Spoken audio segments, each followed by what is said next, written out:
Pero además de esto, debemos tomar este pretexto para pensarlo en un contexto muchísimo más amplio, el de la Nueva Granada. Y para hacerlo, nos acompaña el historiador Germán Mejía. ¿Qué papel tiene el proceso del 20 de julio de 1810 en el espectro de nuestra independencia? Yo creo que el 20 de julio, que es un movimiento eminentemente bogotano como 20 de julio, comienza siendo un movimiento local y genera un problema inmediato, y es que Bogotá, en el movimiento autonomista, juntista del año 10, se declara Junta Suprema de Gobierno y quiere, por lo tanto, tener pretensiones sobre las otras juntas que se están presentando, que se habían dado y las que se van a seguir dando en el país. Y comienza una pretensión, y es que se debían reunir en Bogotá para definir el futuro de lo que era anteriormente el territorio del Virreinato de la Nueva Granada. El 20 de julio es entonces una simplificación del siglo XIX, mucho más tarde, del siglo XIX, en cierta manera es el triunfo del centralismo sobre la realidad de las provincias que estaban a comienzos del siglo XIX y que era lo que componía el Virreinato de la Nueva Granada. Es una discusión interesante porque Bogotá tiene comportamiento de capital cuando no lo era. Y esa construcción de Bogotá como capital va a ser complicada, va a ser larga, va a ser difícil, hasta que a finales del siglo XIX, sin duda, Bogotá va a ser la capital del país, pero de un país que todavía no existía en 1810. En ese camino, ¿cuál es el papel de los criollos? Lo que estábamos haciendo era construir la Primera República. Y en esa Primera República uno de los problemas más grandes es que no existía un sector social, los criollos, claramente homogéneo, claramente dominante, que pudiera darle forma, unidad a esto que estábamos creando.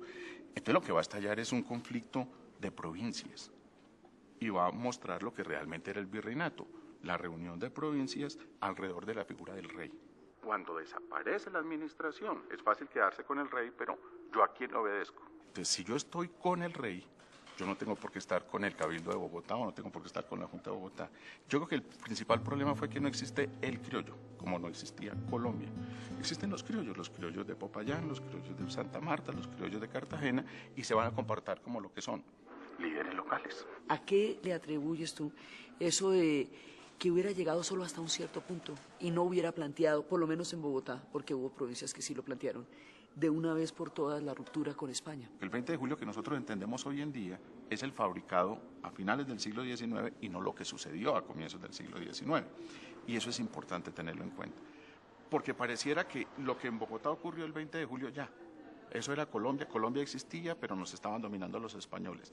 Como nos molestaban los españoles, lo sacamos.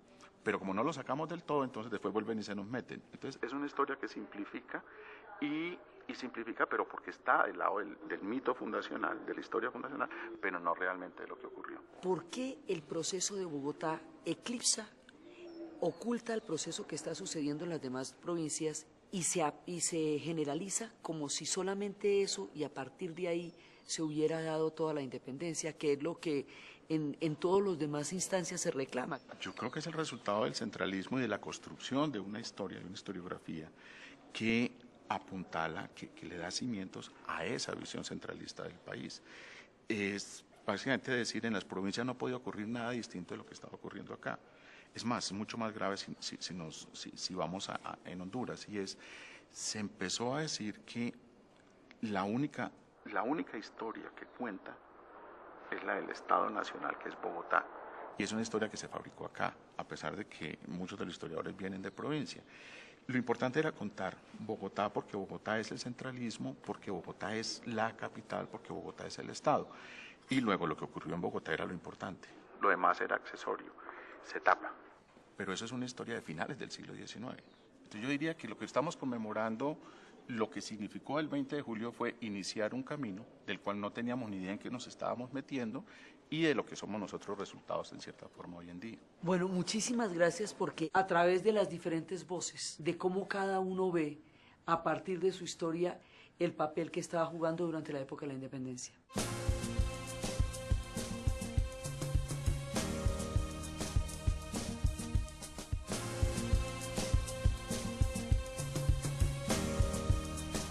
A esta historia se le añade una apropiación desde lo pedagógico y la manera como se enseña la historia. Y para eso contamos con la valiosa presencia de Juana Isabel Huiza, docente de básica secundaria de sociales.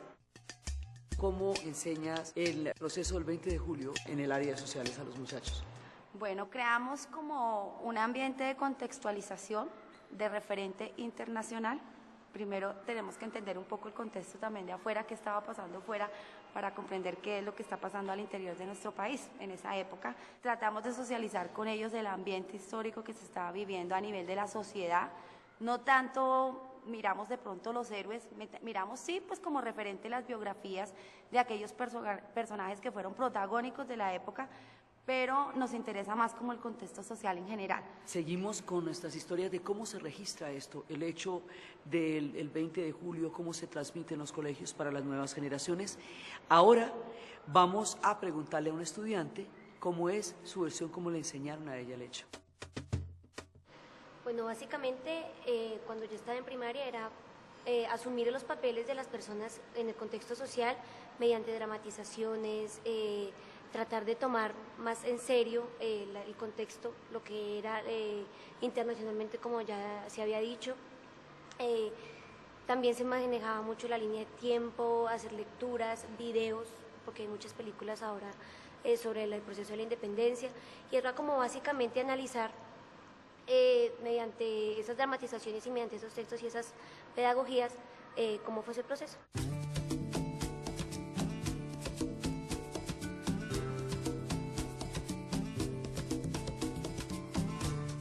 Después de haber consultado la memoria colectiva y el registro que queda de los hechos, unos dicen que la historia de lo que ocurrió aquí se impuso sobre las demás y que ahí empezó el centralismo. Otros dicen que aquí se dio el detonante de todo el proceso que llevaría a la independencia. Otros dicen que aquí fue el primer acto de sociedad civil, el primer acto de ciudadanía.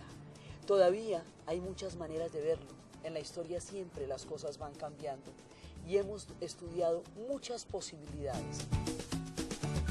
De cualquier manera, es importante que no perdamos de vista que si bien el 20 de julio de 1810 fue un acontecimiento súper importante, este debe verse pensado en su materialidad, sí, pero analizado desde un contexto y en un proceso mucho más grande que fue nuestra independencia.